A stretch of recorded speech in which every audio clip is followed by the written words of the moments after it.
अशांत मन को शांत करने का मंत्र महात्मा गौतम बुद्ध द्वारा बताया गया है। हम सभी जानते हैं कि व्यक्ति का मन बहुत चंचल होता है। यही कारण है कि मन अशांत रहता है और कई तरह के सवालों का जन्म भी अशांत मन के कारण ही होता है।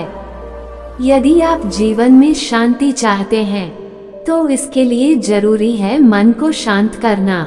लेकिन मन को शांत कैसे किया जाए? गौतम बुद्ध से जुड़ी इस कहानी के माध्यम से आप जान सकते हैं कि मन को शांत करने का क्या तरीका है। इसमें भगवान गौतम बुद्ध द्वारा मन को शांत करने के आयामों के बारे में बताया गया है। जानते हैं इस कहानी के बारे में जिससे आपका जीवन बदल जाएगा। एक बार एक लड़का गौतम बुद्ध के पास जाकर कहता है, मेरे जीवन में बहुत अशांति है, कृपा करके आप मेरा मार्गदर्शन कीजिए जिससे कि मैं इस अशांति से छुटकारा पा सकूं। गौतम बुद्ध लड़के से जीवन की अशांति का कारण पूछते हैं। लड़का उत्तर देता है, अत्यधिक विचारों के कारण मेरे भीतर बहुत सारे विचार आते हैं जिससे मेरा मन अशांत रहता है।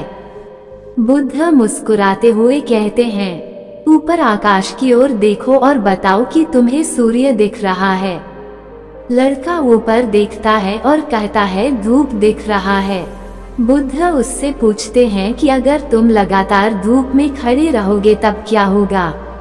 वह कहता है, मुझे अत्यधिक गर्मी लगेगी और शरीर में बेचैनी होगी। बुद्ध लड़के से कहते हैं कि अगर धूप में खड़े रहने से तुम्हें गर्मी लगती है तो इसमें दोष किसका है, सूर्य के ताप का या तुम्हारा? लड़का कुछ सोचने के बाद कहता है, इसका जवाब आप भी बताइए। बुद्ध कहते हैं, सूर्य का काम है ताप देना और ताप का काम है गर्मी लगना। ऐसे में तो दोष तुम्हारा ही है कि तुम धूप में जाकर खड़े हुए जिससे कि तुम्हें गर्मी लगी।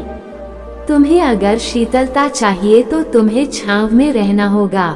ठीक इसी तरह चंचल मन का भी स्वभाव होता है विचारों और भावनाओं को जागृत करना। विचार क्षण भर के लिए होते हैं लेकिन विचार से पैदा हुई भावनाएं देर तक टिकी रहती है। लेकिन ये तुम्हें निर्णय लेना है कि तुम्हें विचार और भावनाओं के साथ चलना है या अलग दिशा बनानी है। कैसे करें मन को शांत? बुद्ध कहते हैं, मन को शांत करने के लिए तन के आयाम पर काम करना सबसे आसान तरीका है। शरीर के स्तर पर हमारी कर्मेंद्रियां और ज्ञानेंद्रियां है। कर्मेंद्रियां कर्म और ज्ञानेंद्रियां ज्ञान से जुड़ी होती है। इससे हम अपनी संवेदनशीलता को बढ़ा सकते हैं, यानी हम जो भी काम करें उसे आनंद के साथ करें। मन के आयाम से हटकर तन के आयाम पर जाने से ही तुम्हारा चित्त शांत होगा। ऐसा करने से तुम मन के आयाम से हटकर शरीर के आयाम पर आ जाओगे। ठीक उसी तरह जैसे तुम धूप से हटकर छांव में आ सकते थे। मन के आयाम से हटने पर तुम्हारी जागरूकता तन पर आ जाएगी। जब तुम तन के आयाम पर काम करोगे तब तुम्हारा चित्त शांत होगा। इसलिए हर काम को तन के आयाम पर करने से मन स्वतः शांत हो जाता है।